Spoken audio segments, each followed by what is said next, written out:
অনেক বড় এক কোম্পানি হঠাৎ করে ব্যবসায় লোকসান করে বসল। এক দুপুরে সেই কোম্পানির কর্মচারীরা বাইরের ক্যান্টিনে লাঞ্চ করে ফেরার সময় অফিসের প্রবেশমুখে একটি নোটিশ দেখতে পেল।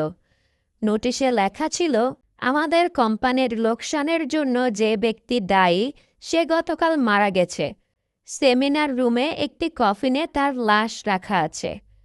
যে কেউ তা দেখতে চাইলে আমন্ত্রিত।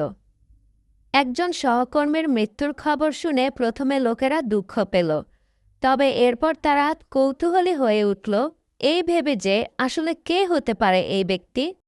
তারা সবাই সেমিনার রুমে এসে একত্রিত হলো। সবাই ভাবতে লাগলো, আসলে কে সেই লোক যে আমাদের সাফল্যের পথে বাধা হয়ে দাঁড়িয়েছিল। তবে সে যেই হোক, এখন অন্তত সে আর বেঁচে নেই।